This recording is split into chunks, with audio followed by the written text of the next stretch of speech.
ಪ್ರೀತಿಯ ನನ್ನ ಯೂಟ್ಯೂಬ್ ಕುಟುಂಬಕ್ಕೆ ಮತ್ತೊಮ್ಮೆ ನನ್ನ ಪುಟ್ಟ ಪ್ರಪಂಚಕ್ಕೆ ಸ್ವಾಗತ. ಇದು ತುಂಬ ಹಳೆಯ ವಿಡಿಯೋ. ನನ್ನ ಫೋನಲ್ಲಿ ತುಂಬ ವರ್ಷಗಳಿಂದ ಇಟ್ಕೊಂಡಿದ್ದೀನಿ. ತುಂಬ ದಿನದಿಂದ ಇದನ್ನು ಎಡಿಟ್ ಮಾಡಬೇಕು ಅಂದ್ಕೊಂಡು ಎಡಿಟ್ ಮಾಡೋದಕ್ಕೆ ಆಗಿಲ್ಲ. ಇವಾಗ ಕಾಲ ಕೂಡಿ ಬಂದಿದೆ ಅನಿಸುತ್ತೆ. ಅದಕ್ಕೆ ಇವತ್ತು ಕೂತ್ಕೊಂಡು ಎಡಿಟ್ ಮಾಡ್ತಾಯಿದ್ದೀನಿ. ಇದು ಪ್ರತಿ ವರ್ಷ ಕಾರ್ತಿಕ ಸೋಮವಾರದಲ್ಲಿ ಅಮಾವಾಸ್ಯೆ ಆಗುತ್ತಲ್ವ.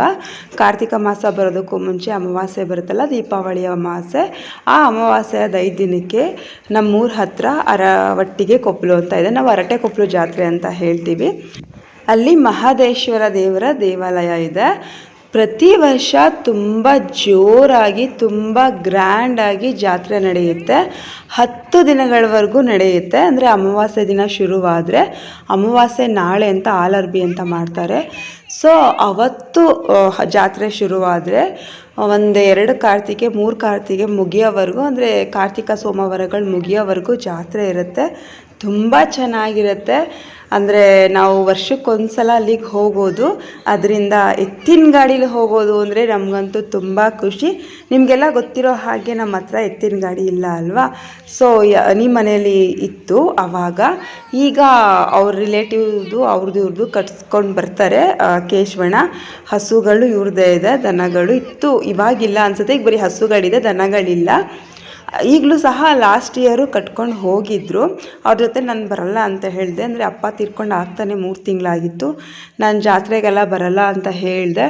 ಹನಿ ಸಖತ್ತು ಫೋರ್ಸ್ ಮಾಡ್ಕೊಂಡು ಬಾ ಹೋಗೋಣ ಅಂದ್ಕೊಂಡು ಕರ್ಕೊಂಡು ಹೋದ್ಲು. ನಾವು ಚಿಕ್ಕವರಿದ್ದಾಗ ಇಡೀ ಊರಲ್ಲಿ ಎಲ್ಲೋ ಒಂದು 5-6 ಮನೆ ಬಿಟ್ಟರೆ ಯಾರ್ಯಾರ ಮನೇಲಿ ಎತ್ತಿನ ಗಾಡಿ ಇತ್ತೋ ಅವರೆಲ್ಲರೂ ಗಾಡಿ ಕಟ್ತಿದ್ರು. ಎತ್ತಿನ ಗಾಡಿಯನ್ನು ಕಟ್ಕೊಂಡೇ ಹೋಗ್ತಿದ್ರು. ಎಲ್ಲರ ಮನೇಲೂ ಒಂದೊಂದು ಥರ ಆಲ್ಮೋಸ್ಟ್ ಎಲ್ಲ ಇಡ್ಲಿನೇ ಮಾಡ್ಕೊತಿದ್ರು. ಇಡ್ಲಿ ಮಾಡಿಕೊಂಡು, ಗೊಜ್ಜು ಮಾಡಿಕೊಂಡು, ಸಿಹಿ ಚಟ್ನಿ ಮಾಡಿಕೊಂಡು, ಖಾರ ಚಟ್ನಿ ಮಾಡ್ಕೊಂಡು ತೊಗೊಂಡು ಹೋಗ್ತಿದ್ರು.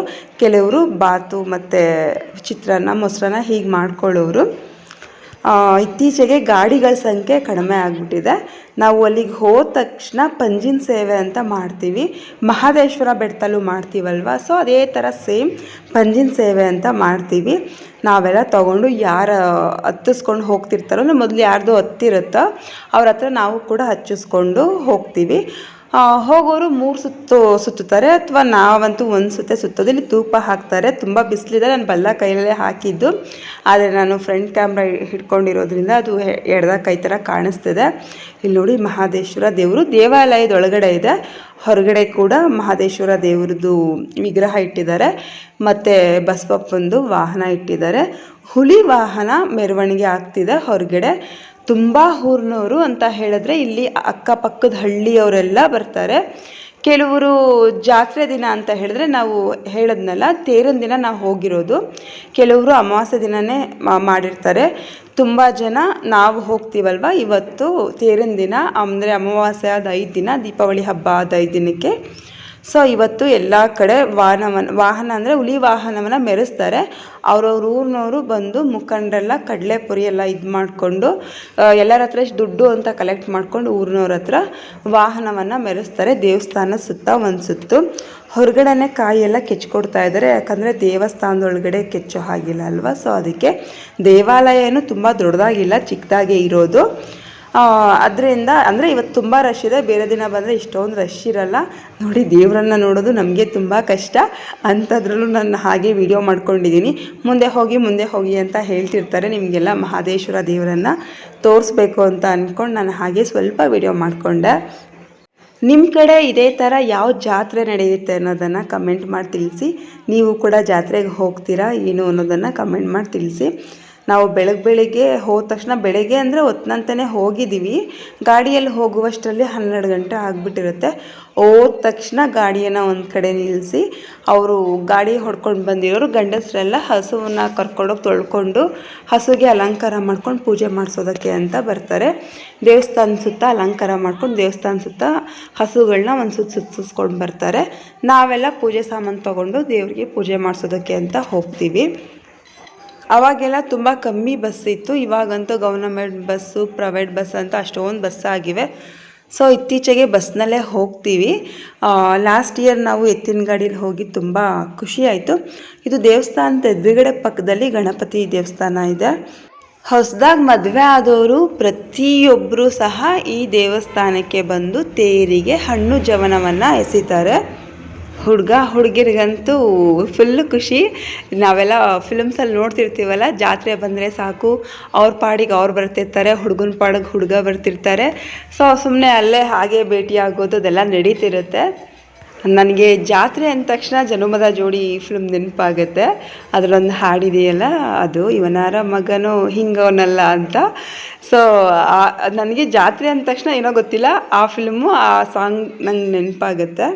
ಭೀಮನ ಅಮಾವಾಸ್ಯೆ ದಿನ ನನ್ನ ಫ್ರೆಂಡ್ ಕರೆದ್ಲು, ಬಾ ಮಹದೇಶ್ವರ ದೇವಸ್ಥಾನಕ್ಕೆ ಹೋಗಿದ್ದು ಬರೋಣ ಅಂತ. ಆದರೆ ನಾವೆಲ್ಲ ನಿಮಿಷಾಂಬಕ್ಕೆ ಹೋದ್ವಿ ಅಲ್ವಾ, ನಾನು ನಿಮಗೆ ವಿಡಿಯೋ ಹಾಕಿದ್ದೀನಲ್ವ. ಸೊ ಅಲ್ಲಿಗೆ ಹೋದ್ನಲ್ಲ, ಅದಕ್ಕೆ ಅಲ್ಲಿ ಅವಳ ಜೊತೆ ಹೋಗೋದಕ್ಕಾಗಲಿಲ್ಲ. ಅಲ್ಲಿಗೇನಾದರೂ ಹೋಗಲಿಲ್ಲ ಅಂತ ಹೇಳಿದ್ರೆ ಇಲ್ಲಿಗೆ ಅವಳ ಜೊತೆ ಬರ್ತಿದ್ದೆ. ಅವತ್ತು ಈ ದೇವಸ್ಥಾನವನ್ನು ನಿಮಗೆ ತೋರಿಸ್ತಿದ್ದೆ. ಇಲ್ಲಿ ನೋಡಿ ಬಸವಪ್ಪ ಇದೆ, ಎಲ್ಲರೂ ನಮಸ್ಕಾರ ಮಾಡ್ಕೊಳ್ತಿದ್ದಾರೆ. ದೇವಸ್ಥಾನದ ಬಲಭಾಗದಲ್ಲಿ ಬಸವಪ್ಪ ಇದೆ. ಈ ವಿಡಿಯೋ ಮಾಡಿಕೊಂಡಾಗ ಅಪ್ಪ ಇದ್ದರು. ಅಪ್ಪ ಇನ್ನೂ ತೀರ್ಕೊಂಡಿರಲಿಲ್ಲ, ಅಂದರೆ 2 ವರ್ಷದ ಹಿಂದೆ ವಿಡಿಯೋ ಇದು. ಅಪ್ಪ ತೀರ್ಕೊಂಡು 1 ವರ್ಷ ಅಷ್ಟೇ ಅಲ್ವಾ ಆಗಿದ್ದು. ಪ್ರತಿ ವರ್ಷ ಅಪ್ಪ ನಮಗೆ ಕೈ ತುಂಬ ದುಡ್ಡು ಕೊಟ್ಟು ಕಳಿಸೋರು. ಎಲ್ಲರಿಗೂ 500-1000 ಹಿಂಗೆ ಕೊಡ್ತಿದ್ರು. ಜಾತ್ರೆ ಅಂದರೆ ಎಲ್ಲರ ಹತ್ರ ದುಡ್ಡು ಕಲೆಕ್ಟ್ ಮಾಡ್ಕೊಳ್ಳೋದೇ ಒಂಥರ ಖುಷಿ.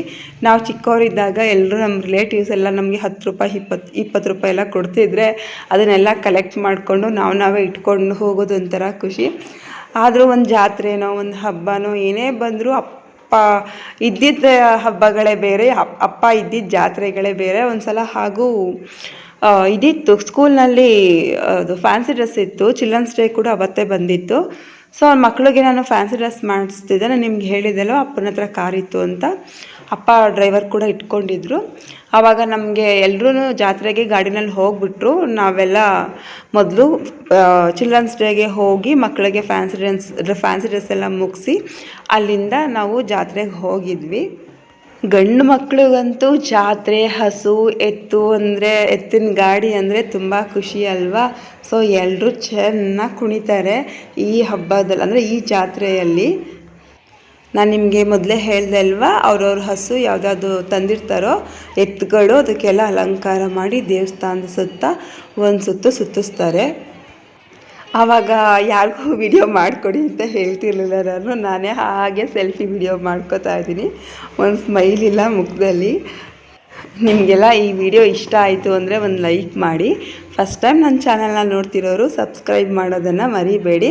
ಈ ವರ್ಷ ಏನಾದರೂ ನಾನು ಜಾತ್ರೆಗೆ ಹೋದರೆ ಇಷ್ಟೊಂದೆಲ್ಲ ಡೀಪಾಗಿ ವಿಡಿಯೋ ಮಾಡ್ಕೊಳ್ಳಿಲ್ಲ ಅಂದರೂ ಹಾಗೆ ಮೇಲೆ ಸ್ವಲ್ಪ ವಿಡಿಯೋ ಮಾಡ್ಕೊತೀನಿ. ನಾನು ಯಾವುದಲ್ಲಿ ಹೋಗ್ತೀನಿ ಅಂತ ಗೊತ್ತಿಲ್ಲ. ಇನ್ನು ಹೋದರೆ ಬಸ್ನಲ್ಲೇ ಹೋಗ್ಬೋದು ಅನಿಸುತ್ತೆ, ಯಾಕಂದರೆ ಎತ್ತಿನ ಗಾಡಿ ಕಟ್ತಾರೋ ಇಲ್ವೋ ಗೊತ್ತಿಲ್ಲ. ನನ್ನ ಫ್ರೆಂಡ್ ಅನಿತಾ ಅವರು. ಈ ಜಾತ್ರೆಯಲ್ಲೇ ಕರಿಘಟ್ಟ ಜಾತ್ರೆ ಕೂಡ ನಡೆಯುತ್ತೆ. ನೀವೆಲ್ಲ ಕರಿಘಟ್ಟ ಕೇಳಿದ್ದೀರಾ ಅನಿಸುತ್ತೆ. ನಿಮಿಷಾಂಬ, ಕರಿಘಟ್ಟ ಎಲ್ಲ ಫೇಮಸ್ ಸ್ಥಳಗಳು, ನಮ್ಮೂರಿನ ಪಕ್ಕನೇ ಇರೋದು. ಶ್ರೀರಂಗಪಟ್ಟಣದ ಪ್ರೇಕ್ಷಣೀಯ ಸ್ಥಳ ಅಂತ ಗೊತ್ತಲ್ವ ನಿಮಗೆ. ಕರಿಘಟ್ಟದಲ್ಲಿ ಹೊರಗಡೆ ಅಂದರೆ ಬೇರೆ ಭಾಷೆಯವರೆಲ್ಲ ಬಂದು ಫಿಲ್ಮ್ಸ್ ಮತ್ತು ಸೀರಿಯಲ್ಸ್ ಎಲ್ಲ ಶೂಟಿಂಗ್ ಮಾಡ್ಕೊತಿರ್ತಾರೆ. ಅದನ್ನೆಲ್ಲ ನಾವು ನೋಡಿದ್ದೀವಿ ಕೂಡ. ಅಂದರೆ ನಮ್ಮವರು ಮಾಡ್ಕೊತಿರ್ತಾರೆ, ಅಂದರೆ ಹೊರಗಡೆಯಿಂದನೂ ಮಾಡ್ಕೊತಾರೆ. ಯಾಕಂದರೆ ಫುಲ್ಲು ನಿಶ್ಶಬ್ದವಾಗಿದೆ, ಬೆಟ್ಟ ಎಲ್ಲ ಜಾಸ್ತಿ ಏನು ಅಲ್ಲಿ ಜನಸಂದಣಿ ಇರೋದಿಲ್ಲ, ಅದರಿಂದ ಬಂದು ವಿಡಿಯೋ ಮಾಡ್ಕೊತಿರ್ತಾರೆ. ಕರಿಘಟ್ಟದಲ್ಲೂ ಸಹ ಪ್ರತಿ ವರ್ಷಕ್ಕೆ 2 ಬಾರಿ ಜಾತ್ರೆ ಆಗುತ್ತೆ. ಒಂದು ಶ್ರಾವಣದಲ್ಲಾಗುತ್ತೆ, ಕೊನೆ ಶ್ರಾವಣ ಶನಿವಾರದಲ್ಲಾಗುತ್ತೆ. ಮತ್ತೊಂದು ಕರಿಘಟ್ಟ ಜಾತ್ರೆ ಅಂತಲೇ ಮಧ್ಯದಲ್ಲಾಗುತ್ತೆ. 6 ತಿಂಗಳಿಗೊಂದ್ಸಲಿ 2 ಜಾತ್ರೆ ಆಗುತ್ತೆ ವರ್ಷಕ್ಕೆ ಕರಿಘಟ್ಟದಲ್ಲಿ. ಅಂದರೆ ಇಷ್ಟೊಂದೆಲ್ಲ ಏನು ಜೋರಾಗಿ ಮಾಡೋದಿಲ್ಲ. ಹರಕೆ ಮಾಡ್ಕೊಂಡಿರೋರು ಅನ್ನ ಸಂತರ್ಪಣೆ ಅದು ಇದು ಮಾಡ್ತಿರ್ತಾರೆ.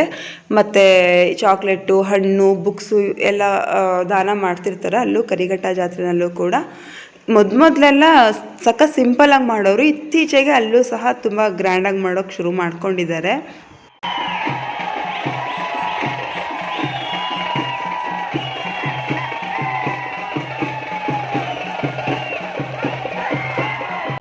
ಇವರೆಲ್ಲ ನಮ್ಮೂರ ಮಕ್ಕಳು. ನಮ್ಮೂರದು ವಾಹನವನ್ನು ಎಳಿತಾ ಇದ್ದಾರೆ. ಹುಲಿ ವಾಹನವನ್ನು ನಮ್ಮೂರಿನವ್ರು ಎಳಿಸ್ತಾ ಇದ್ದಾರೆ.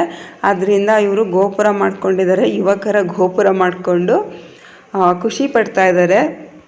ಅವಾಗ ನಾನು ಮುಡಿ ಮಾಡಿಸ್ಕೊಂಡಿರಲಿಲ್ಲ ಅಲ್ವಾ, ಸೊ ನನ್ನ ತಲೆನಲ್ಲಿ ಕೂದಲಿತ್ತು. ನನ್ನ ಹೇರ್ ಸ್ಟೈಲ್ ಯಾವಾಗಲೂ ಹೀಗೆ ಇರೋದು. ನಾನು ಜಾಸ್ತಿ ಜಡೆ ಹಾಕ್ತಿರ್ಲಿಲ್ಲ ಮತ್ತು ಪೋನಿ ಕೂಡ ಹಾಕ್ತಿರ್ಲಿಲ್ಲ. ಒಂದು ಸಣ್ಣದಾಗಿ ಒಂದು ಕ್ಲಿಪ್ ಹಾಕಿ ಹೇರ್ ಬಿಟ್ಬಿಡ್ತಿದ್ದೆ. ಸೈಡ್ ಕ್ರಾಫೇ ಆಗಿಂದ ತೆಗಿತಿದ್ದಿದ್ದು. ಅವಾಗೆಲ್ಲ ನಮ್ಮ ವಟಾರದವರೆಲ್ಲ ಮಾತಾಡಿಕೊಂಡು ಎಲ್ಲ ಎತ್ತಿನ ಗಾಡಿಯಲ್ಲಿ ಜೊತೇಲಿ ಎಲ್ಲರೂ ಒಟ್ಟಿಗೆ ಹೋಗ್ತಿದ್ವಿ. ಒಬ್ರಿಗಿಂತ ಒಬ್ಬರು ಮೀರಿಸ್ಕೊಂಡು ಬಾಜಿ ಮಾಡ್ಕೊಂಡು ಹೋಗೋರು. ಆದರೆ ಇತ್ತೀಚೆಗೆ ನಿಜವಾಗ್ಲೂ ಅವಾಗಿದ್ದ ಪ್ರೀತಿ ಯಾರಲ್ಲೂ ಇಲ್ಲ. ಇವಾಗೆಲ್ಲ ಅವರು ಗೊತ್ತಾಗಬಾರ್ದು ನಾವು ಹೋಗೋದು, ಅಥವಾ ನಮಗೆ ಗೊತ್ತಾಗಬಾರ್ದು ಅವ್ರು ಹೋಗೋದು ಅನ್ನೋ ಥರ ಇರ್ತದೆ. ಸೊ ಒಬ್ರಿಗೊಬ್ರು ಹೇಳೋದೇ ಇಲ್ಲ, ನಾವು ಯಾರು ಕಮ್ಮಿ, ನಾವು ಅವ್ರಿಗಿಂತ ಯಾರು ಕಮ್ಮಿ ಅನ್ನೋದು. ನಾನು ಅಂತ ನಾನು ಅಥವಾ ಬಂದಮೇಲಂತೂ ಒಬ್ರಿಗೊಬ್ರು ಗೊತ್ತಾಗ್ದಂಗೆ ಹೋಗ್ತಾರೆ. ಅದು ಚೂರು ನನಗೆ ಬೇಜಾರಾಗತ್ತೆ. ಅವಾಗೆಲ್ಲ ಹೊರಗಡೆ ಆದರೆ, ಅಂದರೆ ಮೆನ್ಸಸ್ ಆದರೆ ಒಂದಿನ 2 ದಿನ ಹೊರಗಡೆ ಇರೋರು. ಅಕ್ಕಪಕ್ಕದ ಮನೆಯವರೇ ಅನ್ನಕ್ಕೆ ಇಟ್ಕೊಟ್ಬಿಡೋರು. ಅವ್ರಿಗೆ ಸಾಂಬಾರಿದೆ ಅನ್ನಕ್ಕೆ ಇಟ್ಕೊಟ್ಬಿಡಿ ಅಂತ ಹೇಳಿದ್ರೆ ಅವರೇ ಅನ್ನಕ್ಕೆ ಇಟ್ಕೊಟ್ಬಿಡೋರು. ಇವಾಗ ಹಾಗೆಲ್ಲ ಇಲ್ಲ. ಇಲ್ಲಿ ನೋಡಿ, ನಾನು ಹೇಳ್ದೆ ಅಲ್ವ ಎತ್ತಿನ ಗಾಡಿ ಎಲ್ಲ ಬಂದಿದೆ ಅಲ್ವ, ನಮ್ಮೂರ ಸೈಡ್ ಬಂದಿರೋದೆಲ್ಲ ಇಲ್ಲೇ ಗಾಡಿ ನಿಲ್ಲಿಸಿದ್ದಾರೆ. ನೋಡಿ ಎಷ್ಟು ಚೆಂದಕ್ಕೆ ಹಸುಗಳಿಗೆ ಅಲಂಕಾರ ಮಾಡಿದ್ದಾರೆ ಅಂತ. ಬೇರೆ ಕಡೆ ಊರಿನವರೆಲ್ಲ ಬೇರೆ ಕಡೆ ಗಾಡಿ ನಿಲ್ಲಿಸಿರ್ತಾರೆ. ನಮ್ಮ ಸೈಡ್ ಯಾರ್ಯಾರು, ಅದು ಪ್ರತಿ ವರ್ಷ ಇದಿದೆ ಜಾಗ ಅಂತ ನಮಗೆ ಫಿಕ್ಸ್ ಆಗಿಬಿಟ್ಟಿದೆ. ನಮ್ಮ ಸೈಡ್ ಹೋದವರೆಲ್ಲ ಈ ಕಡೆ ಸೈಡೇ ಗಾಡಿಗಳನ್ನ ನಿಲ್ಲಿಸ್ಕೋಬೇಕು ಅಂತ. ಇಲ್ಲೂ ಕೂಡ ಕಾಂಪಿಟೇಷನ್ನು, ಒಬ್ರಿಗಿಂತ ಒಬ್ಬರು ಮೀರಿಸಿ ನಮ್ಮ ಹಸುನ ರೆಡಿ ಮಾಡಬೇಕು ಅಂತ. ಇಲ್ಲೂ ಕೂಡ ಇದು ಸ್ಟುಡಿಯೋಲ್ಲೇ ಇಟ್ಕೊಂಡಿರ್ತಾರೆ. ಅಲ್ಲಿ ಹಸುಗಳನ್ನ ರೆಡಿ ಮಾಡಿ ಹಸು ಮುಂದೆ ನಿಂತ್ಕೊಂಡು ಫೋಟೋಸ್ ಎಲ್ಲ ತೆಗೆಸ್ಕೊತಾರೆ. ಟ್ರೆಂಡ್ ಹೇಗೆ ಚೇಂಜ್ ಆಗ್ತಿದೆಯೋ ಹಾಗೆ ಅಲ್ಲಿ ಕೂಡ ವಸ್ತುಗಳನ್ನ ಮಾರಾಟ ಮಾಡ್ತಿರ್ತಾರೆ. ಅವಾಗೆಲ್ಲ ಬರೀ ಗಾಜಿನ ಬಳೆಗಳಿತ್ತಲ್ವ, ಈಗೆಲ್ಲ ಮೆಟಲ್ ಬಳೆಗಳು ಮತ್ತು ಓಲೆ ಡಿಫ್ರೆಂಟ್ ಓಲೆಗಳೆಲ್ಲ ಬಂದಿದೆ ಅಲ್ವಾ. ಸೊ ಅದೆಲ್ಲ ಈಗ ಮಾರ್ತಿರ್ತಾರೆ. ನಮ್ಮ ಜಾತ್ರೆಯಲ್ಲಿ ಏನು ಸಿಗುತ್ತೆ ಏನು ಸಿಗಲ್ಲ ಅಂತ ಹೇಳೋಕ್ಕಾಗಲ್ಲ. ಪ್ರತಿಯೊಂದು ವಸ್ತು ಕೂಡ ಸಿಗುತ್ತೆ, ಪ್ರತಿಯೊಂದು ಆಟಿಕೆ ಕೂಡ ಸಿಗುತ್ತೆ, ಪ್ರತಿಯೊಂದು ತಿಂಡಿ ತಿನಿಸು ಕೂಡ ಸಿಗುತ್ತೆ.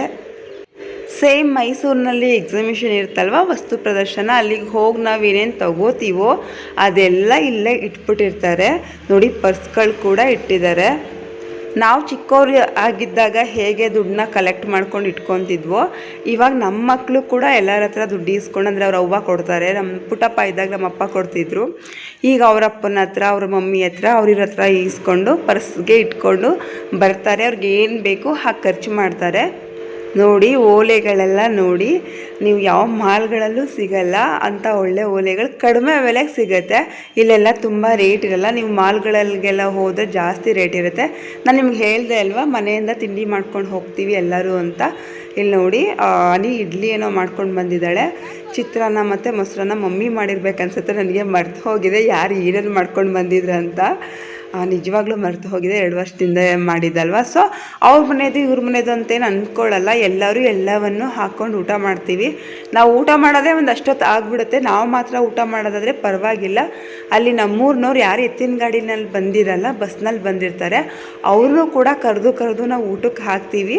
ಅದರಿಂದ ಅಲ್ಲಿ ಊಟ ಮಾಡೋದೇ ಟೈಮ್ ಆಗಿಬಿಡುತ್ತೆ. ಇಲ್ಲೆಲ್ಲ ಊಟ ಮುಗಿಸ್ಕೊಂಡು ನಾವು ಆಟದ ಕಡೆ ಹೋಗ್ತೀವಿ. ಮಕ್ಕಳನ್ನೆಲ್ಲ ಕರ್ಕೊಂಡು ಅವ್ರು ಏನೇನು ಆಟ ಆಡ್ತಾರೋ ಎಲ್ಲ ಆಟ ಆಡಿಸ್ತೀವಿ. ಕೊನೆಯಲ್ಲಿ ನಮ್ಗೆ ಇಷ್ಟ ಆದರೆ ಪ್ರತಿ ವರ್ಷ ಜಾಯಿಂಟ್ ವೀಲ್ ಆಡ್ತಿದ್ವಿ. ಯಾಕೋ ನನಗೆ ಇತ್ತೀಚೆಗೆ ಆಟ ಆಡಬೇಕಂತ ಅನಿಸಲ್ಲ. ಸುಮ್ಮನೆ ಆಟ ಆಡ್ತೀವಿ, ಸುಮ್ಮನೆ ದುಡ್ಡು ವೇಸ್ಟ್ ಅನಿಸುತ್ತೆ. ಒಂದು 10 ನಿಮಿಷ 1/4 ಗಂಟೆಗೆಲ್ಲ ಸುಮ್ಮನೆ 80 ರೂಪಾಯಿ 100 ರೂಪಾಯಿ ಕೊಡಬೇಕು. ಅದರಿಂದ ನಮಗೇನಷ್ಟು ಖುಷಿನೂ ಸಿಗಲ್ಲ. ಫಸ್ಟ್ ಆ ಥರ ಕ್ರೇಜ್ ಇತ್ತು, ಆಟ ಆಡಬೇಕು ಏನೋ ಒಂಥರ ಖುಷಿ ಅಂತ. ಬಟ್ ಇವಾಗೆಲ್ಲ ಆ ಥರ ಎಲ್ಲ ಖುಷಿನೂ ಆಗಲ್ಲ, ಕ್ರೇಜು ಇಲ್ಲ. ಸೊ ಅದರಿಂದ ಆಟ ಆಡೋದಕ್ಕೆ ಹೋಗಲ್ಲ. ಶ್ವೇತಾ ಮತ್ತು ಶಾರು ಇಬ್ಬರು ಇದು ಡ್ಯಾನ್ಸ್ದು ಗೇಮ್ ಆಡ್ತೀನಿ ಅಂತ ಹೇಳಿದ್ರು. ಸರಿ ಆಟ ಆಡಿ ಅಂದ್ಬಿಟ್ಟು ಅವ್ರನ್ನ ಕೂರಿಸಿದ್ದೀವಿ. ಕಂಡುಹಿಡಿತೀರಾ ಎಲ್ಲಿದ್ದಾರೆ ಅಂತ ನೋಡಿ, ಹಾಗೆ ಬರ್ತಾರೆ. ಇಲ್ಲಿ ನೋಡಿ, ಇಲ್ಲಿ ಸಿಕ್ಕಿದ್ರು. ಸೊ ಶ್ವೇತಾ ಮತ್ತು ಶಾರು ಇಬ್ಬರೇ ಆಟ ಆಡ್ತಾ ಇರೋದು. ನನ್ನ ಫ್ರೆಂಡ್ ಮಗಳು ಮತ್ತು ಶಾರು ಇಬ್ಬರೇ ಆಟ ಆಡ್ತಾ ಇರೋದು. ಇಲ್ಲಿ ಬ್ರೇಕ್ ಡ್ಯಾನ್ಸ್, ಇದು ಬರೀ ಡ್ಯಾನ್ಸ್ ಅಂತ ಹೇಳಿದೆ ನಾನು. ಇಲ್ಲೂ ಕೂಡ ಸೇಮ್ ಎಲ್ಲ ಥರ ಆಟಗಳು ಇದೆ. ಟ್ರೈನ್ ಇದೆ, ಜಾಯಿಂಟ್ ವೀಲ್ ಇದೆ, ಮತ್ತು ವಾಟರ್ ಗೇಮ್ಸ್ ಎಲ್ಲ ಇದೆ. ಸೊ ಎಲ್ಲರೂ ಆಟ ಆಡ್ತಾ ಇರ್ತಾರೆ. ಒಂದೊಂದು ಆಟನೇ ಇಬ್ಬಿಬ್ಬರು 3 ಸಲ, ಅಂದರೆ 2 ಸಲ 3 ಸಲ ಆಟ ಆಡ್ತಾ ಇರ್ತಾರೆ. ನನ್ನ ಫ್ರೆಂಡ್ ಮಗ ಇದನ್ನು ಆಟ ಆಡ್ತೀನಿ ಅಂದ್ಕೊಂಡು ಇಲ್ಲ ಆಟ ಆಡ್ದ ಸ್ವಲ್ಪ ಹೊತ್ತು. ಅಂದರೆ ಅವಾಗಿನ್ನ ಅವ್ನು ಚಿಕ್ಕವನಾಗಿದ್ದ, ಇವಾಗ ದೊಡ್ಡವನಾಗಿದ್ದಾನೆ. ಆದರೂ ಪ್ರತಿ ವರ್ಷ ಜಾತ್ರೆ ಅಂದರೆ ಏನೋ ಒಂಥರ ಖುಷಿ. ಇದು ಏರೋಪ್ಲೇನ್ ಗೇಮು. ಇದು ಕೂಡ ಎಲ್ಲರೂ ಆಟ ಆಡ್ತಿದ್ರು. ಅಂದರೆ ಎಕ್ಸಿಬಿಷನಲ್ಲಿ ಆಟ ಆಡ್ತಾರಲ್ಲ ಅಷ್ಟೊಂದು ಜನ ಏನು ಆಟ ಆಡಲ್ಲ, ತೀರಾ ಕಡಿಮೆ ಜನ ಆಟ ಆಡೋದಿಲ್ಲಿ. ಇದು ಟೈಟಾನಿಕ್ಕು. ನಾನು ಮೊದಲೇ ಹೇಳ್ದಾಗೆ ನನಗೂ ಅವಾಗ ಕ್ರೇಜ್ ಇತ್ತು ಟೈಟಾನಿಕ್ ಆಟ ಆಡೋದಕ್ಕೂ. ಇವಾಗೆಲ್ಲ ಇಲ್ಲ. ಇಲ್ಲಿ ಗೋಬಿ ಮತ್ತು ಪಾನಿಪುರಿ ಎಲ್ಲ ಇರುತ್ತೆ. ಇಲ್ಲೆಲ್ಲ ಫುಲ್ ಕಲ್ಲರೆಲ್ಲ ಹಾಕ್ಬಿಟ್ಟಿರ್ತಾರೆ.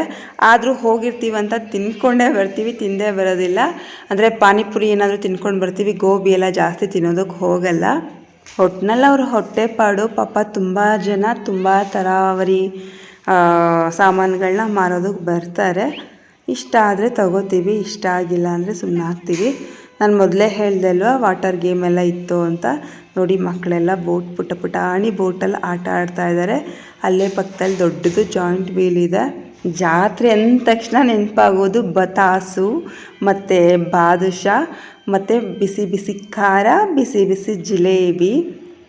ಏನೋ ಇಷ್ಟಪಟ್ಟು ತೊಗೊಂಡ್ಬಿಡ್ತೀವಿ, ಬಟ್ ಅದನ್ನು ತಿಂದ ಮೇಲೆ ಗಂಟ್ಲೆಲ್ಲ ಕೆರಿತಾ ಇರುತ್ತೆ. ನಿಜವಾಗ್ಲೂ ನಾನು ಜಾತ್ರೆ ಖಾರ ಅಂದರೆ ಇಷ್ಟ ಆಗುತ್ತೆ, ತಂದು ತಿಂದುಬಿಡ್ತೀನಿ ಮನೆಯಲ್ಲಿ. ಅದ್ರ ಮಾರನೆಗೆಲ್ಲ ಗಂಟ್ಲೆಲ್ಲ ಕೆರಿತಿರುತ್ತೆ. ನಾನು ಮೊದಲೇ ಹೇಳಿದೆ ಅಲ್ವಾ, ಹೊಸ್ದಾಗಿ ಮದುವೆ ಆಗಿರೋ ಜೋಡಿಗಳು ಹಣ್ಣು ಜಾವನ ಎಸಿತಾರೆ ಅಂತ. ಸೊ ಅದಕ್ಕೆ ಅಲ್ಲಿ ಪಾಪ ಒಬ್ಬರು ತಾತ ಮಾರ್ಕೊಂಡು ನಿಂತಿದ್ರು. ಇಲ್ಲೆಲ್ಲ ಹಲ್ವಾ ಮತ್ತು ಖರ್ಜೂರ, ಕಲ್ಸಕ್ಕರೆ ಮತ್ತು ಇನ್ನೊಂದನಪ್ಪ ಕಲ್ಯಾಣ ಸೇವೆ ಎಲ್ಲ ಮಾರ್ಕೊಂಡು ಕೂತಿದ್ದಾರೆ. ನೋಡಿ ಎಷ್ಟು ಥರ ವೆರೈಟಿ ಆಟ ಸಾಮಾನುಗಳಿದೆ ಅಂತ. ಜಾತ್ರೆ ಮಾಳ ತುಂಬಾ ದೊಡ್ಡದಾಗಿರುತ್ತೆ. ಅದರಿಂದ ಎಲ್ಲ ಥರ ವಸ್ತುಗಳು ಇಲ್ಲಿ ಸಿಗುತ್ತೆ. ಟೋಪಿಗಳು ನೋಡಿ, ಒಂದೊಂದು ಕಡೆ ಫಿಕ್ಸ್ಡ್ ರೇಟ್ ಇಟ್ಬಿಟ್ಟಿರ್ತಾರೆ. 100 ರೂಪೀಸ್ ಏನು ತೊಗೊಂಡ್ರು. ಮತ್ತೊಂದು ವಿಚಾರ ಅಂದರೆ ಮತ್ತೊಂದು ವಿಶೇಷ ಏನು ಅಂತ ಹೇಳಿದ್ರೆ, ಇಲ್ಲಿ ಈಳ್ಗೆ ಮನೆ ಮತ್ತು ಇದು ಸಾಮ್ಗೆ ಮಣೆ ಅದೆಲ್ಲ ಸಿಗುತ್ತೆ. ನಾವು ವರ್ಷಕ್ಕೊಂದ್ಸಲ ಕಾಯ್ಕೊಂಡು ಇಲ್ಲಿಗೆ ಬಂದು ತೊಗೊತೀವಿ. ಅಂದರೆ ಅಡುಗೆ ಮನೆಗೆ ಏನೇನು ಪದಾರ್ಥ ಬೇಕು ಎಲ್ಲ ಪ್ರತಿಯೊಂದು ಸಿಗುತ್ತೆ. ನಾವು ತಿಂಡಿ ಮಾಡೋದಕ್ಕೆ ದೊಡ್ಡ ಬಾಣಲಿ ಎಲ್ಲ ಇಲ್ಲೇ ತೊಗೊಂಡಿರೋದು. ಒನಕೆ ಮತ್ತು ನಾನು ಹೇಳ್ದಲ್ಲ ಈಳ್ಗೆ ಮನೆ ಮತ್ತು ಎತ್ತಾಕ್ತೀವಲ್ಲ ಇದು ಮತ್ತು ಎತ್ತೋಲೆ ಅದೆಲ್ಲ ಪ್ರತಿಯೊಂದು ಸಿಗುತ್ತೆ. ಇಲ್ಲಿ ನೋಡಿ ಇನ್ಶಿಯಲ್ ಹಾಕಿ ಕೊಡ್ತಾರಲ್ವ, ಕೀ ಬಂಚಸ್ಸು, ಫೋಟೋಸು ಇನ್ಶಿಯಲ್ ಹಾಕಿ ಅದೆಲ್ಲ ಕೂಡ ಸಿಗುತ್ತೆ. ಪಿಂಗಾಣಿ ವಸ್ತುಗಳೆಲ್ಲ ಸಿಗುತ್ತೆ. ಒಟ್ಟಿನಲ್ಲಿ ನಿಮಗೆ ಚೀಪ್ ಆ್ಯಂಡ್ ಬೆಸ್ಟಲ್ಲಿ ಒಳ್ಳೆ ಶಾಪಿಂಗ್ ಆಗೋದಂತೂ ಗ್ಯಾರಂಟಿ. ನೋಡಿ, ಹತ್ತಿರ ಇರೋರು ಯಾರಾದರೂ ಇದ್ದರೆ, ಮಂಡ್ಯ ಅಥವಾ ಮೈಸೂರು ಹತ್ತಿರ ಇರೋರಿದ್ದರೆ ನಮ್ಮ ಜಾತ್ರೆಗೆ ಬರಬಹುದು. ಕಾರ್ತಿಕ ಮಾಸದ ಮೊದಲ 1-2-3 ವಾರಗಳವರೆಗೂ ಇರುತ್ತೆ. ದೀಪಾವಳಿ ಆಗಿರೋದ್ರಿಂದ ದೀಪಗಳು ಸಹ ವೆರೈಟೀಸ್ ಆಫ್ ದೀಪಗಳು ಸಹ ಸಿಗುತ್ತೆ. ಜಾತ್ರೆ ಅಂದರೆ ಜಾತ್ರೆ ಥರನೇ ಇರುತ್ತೆ ಅಂತ ಹೇಳಬಹುದು. ನಾವೆಲ್ಲ ಒಂದು 15 ದಿನ ತಿಂಗಳು ಮುಂಚಿತವಾಗಿ ಅಂದ್ಕೊಂಡಿರ್ತೀವಿ ಜಾತ್ರೆಯಲ್ಲಿ ಈ ವರ್ಷ ಏನೇನು ತೊಗೋಬೇಕು ಅಂತ. ನಾನಂತೂ ಈ ವರ್ಷ ಮಕ್ಕಳಿಗೆ ಕ್ಲಿಪ್ಸು, ಹೇರ್ ಬ್ಯಾಂಡು ಅದು ಇದೆ ತೊಗೊಳೋದು, ಇನ್ನೇನು ಎಕ್ಸ್ಟ್ರಾ ಏನು ತೊಗೊಳಲ್ಲ. ಲಾಸ್ಟ್ ಇಯರು 1-2 ವ್ಯಾನಿಟಿ ಬ್ಯಾಗ್ ತೊಗೊಂಡಿದ್ದೆ. ನನ್ನ ಹತ್ರ ಇದೆ ನೋಡಿ, ನೋಡಿರ್ತೀರ, ಒಂದು ಬ್ಲ್ಯಾಕ್ ಕಲರ್ ಮತ್ತು ಒಂದು ಮೆರೂನ್ ಕಲರ್ದು ಇದೆ. ಸೊ ಅದು ನಾನು ಅಲ್ಲೇ ತೊಗೊಂಡಿದ್ದು. 250 ಏನೋ ಒಂದು ಕೊಟ್ಟಿದೆ, 200 ಏನೋ ಒಂದು ಕೊಟ್ಟಿದೆ. 250 ತೊಗೋಬೋದಾಯಿತು, ಇನ್ನೊಂದೆರಡು ತೊಗೋಬೇಕಿತ್ತು ನಾನು. ನೋಡೋಣ, ಈ ವರ್ಷ ಏನಾದರೂ ಇಷ್ಟ ಆದರೆ ತೊಗೊತೀನಿ. ನೋಡಿ, ಶಾಮ್ಗೆ ಮಣೆ ಮತ್ತು ಸೇರ್ಗಳು, ಪಾವ್ಗಳು, ಚಟಾಕ್ಗಳು ಪ್ರತಿಯೊಂದು ಕೂಡ ಸಿಗುತ್ತೆ. ಬಚ್ಚಲು ಮನೆಗೆ ಏನೇನು ಬೇಕು ಆ ಐಟಮ್ಸ್ ಕೂಡ ಸಿಗುತ್ತೆ. ಫ್ಯಾನ್ಸಿ ಐಟಮ್ಸ್ಗಳಂದರೆ ಇಯರಿಂಗ್ಸು ಮತ್ತು ಕೈಗೆ ಬಳೆಗಳು ಮತ್ತು ಕೈಗೆ ಉಂಗುರಗಳು, ಅದು ಡಿಫ್ರೆಂಟ್ ಆಗಿರೋ ಉಂಗುರಗಳೆಲ್ಲ ಸಿಗುತ್ತೆ. ನೋಡಿ ಎಷ್ಟೊಂದು ಥರ ವೆರೈಟೀಸ್ ಇದೆ ಅಂತ. ನಾವು ಚಿಕ್ಕವರೇ ಆಗಿದ್ದಾಗ ಇದೆಲ್ಲ ಇಷ್ಟ ಆಗೋದು, ಇವಾಗೆಲ್ಲ ಇಷ್ಟ ಆಗಲ್ಲ. ಆದರೆ ಈಗ ಚಿಕ್ಕ ಮಕ್ಕಳಿದಾರಲ್ವ, ಅವ್ರಿಗೆಲ್ಲ ಇಷ್ಟ ಆಗುತ್ತೆ. ಕತ್ತಿಗೆ ಸರ ಅಂತೆ, ಕೈಗೆ ಬಳೆ ಅಂತೆ, ಓಲೆ ಅಂತೆ, ಕ್ಲಿಪ್ಸ್ ಅಂತೆ ಎಲ್ಲರಿಗೂ ಇಷ್ಟ ಆಗುತ್ತೆ, ತಗೊತಾರೆ. ಇಲ್ಲೊಂದಷ್ಟು ಹುಡುಗರು ಗ್ಯಾಂಗು ಹುಡುಗಿರನ್ನ ರೇಗಿಸ್ಬೇಕು ಅಂತಲೇ ಬರ್ತಾರೆ. ಕೈಯಲ್ಲಿ ಪಿಪಿಗಳನ್ನ ತೊಗೊಂಡು ಸುಮ್ಮನೆ ರೋಡಲ್ಲಿ ಊದ್ಕೊಂಡು ಹೋಗ್ತಿರ್ತಾರೆ.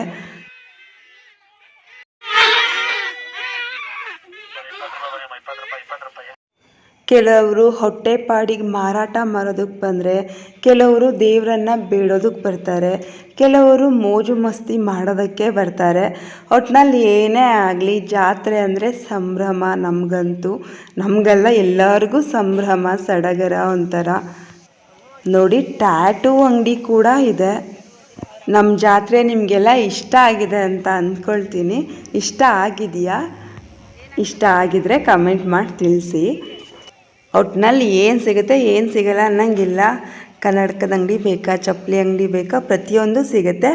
ಆದರೆ ನಾವು ಶಾಪಿಂಗ್ ಮಾಡೋಕ್ಕೆ ಟೈಮೇ ಸಾಕಾಗಲ್ಲ. ಗಾಡಿನಲ್ಲಿ ಹೋಗಿ ಗಾಡಿನಲ್ಲಿ ಬಂದು ಅಲ್ಲೆಲ್ಲ ತಿಂದ್ಕೊಂಡು ಊಟ ಮಾಡಿಕೊಂಡು ನಮಗೆ ಟೈಮೇ ಸಾಕಾಗಲ್ಲ. 5:30 ಆಗ್ತಿದ್ದಂಗೆ ಗಾಡಿ ಕಟ್ಟೇ ಬಿಡ್ತಾರೆ. ಬನ್ನಿ ಬನ್ನಿ ಬನ್ನಿ ಅಂತ ನಾವೆಲ್ಲೆಲ್ಲಿರ್ತೀವೋ ಅಲ್ಲಿಗೆ ಫೋನ್ ಹಾಕ್ತಾರೆ. ಸೊ ನಾವೆಲ್ಲಿದ್ದರೂ ಓಡಿ ಬಂದು ಗಾಡಿ ಹತ್ಕೊಂಡು ಬರ್ತಿರಬೇಕು. ಈಗ ನಾವು ಜಾತ್ರೆ ಮುಗಿಸ್ಕೊಂಡು ಮನೆ ಕಡೆ ಹೊರಟು ಬಂದ್ವಿ. ಹೋಗುವಾಗೇನು ಅಷ್ಟೊಂದೇನು ಕ್ರೇಜ್ ಇರಲ್ಲ. ಬರೋವಾಗ ಆ ಗಾಡಿಗಿಂತ ನಾವು ಫಸ್ಟ್ ಹೋಗಬೇಕಂತ ಸ್ಪೀಡಾಗಿ ಬರ್ತಾರಲ್ವ, ಬರುವಾಗ ಒಂಥರ ಖುಷಿ ಇರುತ್ತೆ. ಖುಷಿ ಎಷ್ಟಿರುತ್ತೋ ಅಷ್ಟೇ ಭಯ ಕೂಡ ಇರುತ್ತೆ. ನಮ್ಮೂರಿನ ಜಾತ್ರೆಯ ಸಂಭ್ರಮವನ್ನು ನಿಮ್ಮ ಹತ್ರ ಹಂಚ್ಕೋಬೇಕು ಅಂತ ನಾನು 2 ವರ್ಷದಿಂದ ಕಾದಿದ್ದೀನಿ. 2 ವರ್ಷದ ಮೇಲೆ ನಾನು ವಿಡಿಯೋವನ್ನು ಎಡಿಟ್ ಮಾಡಿದ್ದೀನಿ. ಗಾಡಿ ಮೇಲೆ ಕೂತ್ಕೊಂಡು ಸುತ್ತಲಿನ ಪರಿಸರವನ್ನು ನೋಡಿಕೊಂಡು, ಆ ಕಡೆಯಿಂದ ಬರುವಾಗ ಕಡಲೆಪುರಿ ತೊಗೊಂಡಿರ್ತೀವಲ್ವ, ರೋಡ್ ಪೂರ ತಿಂದ್ಕೊಂಡು ಎಲ್ಲರ ಜೊತೆಲಿ ಕೂತ್ಕೊಂಡು ಮಾತಾಡಿಕೊಂಡು ಬರೋದೇ ಒಂಥರ ಖುಷಿ. ಅದು ನಮ್ಮ ಹಳ್ಳಿ ಜೀವನ ಒಂಥರ ಅದ್ಭುತ ಅಂತಲೇ ಹೇಳಬಹುದು. ಸಣ್ಣ ಪುಟ್ಟ ವಿಚಾರಗಳಲ್ಲಿ ತುಂಬ ಸಂಭ್ರಮ ಪಡ್ತೀವಿ ನಾವು. ಇಲ್ಲಿಗೆ ಇವತ್ತಿನ ವ್ಲಾಗ್ ಮುಕ್ತಾಯವಾಗ್ತಿದೆ. ಧನ್ಯವಾದಗಳು.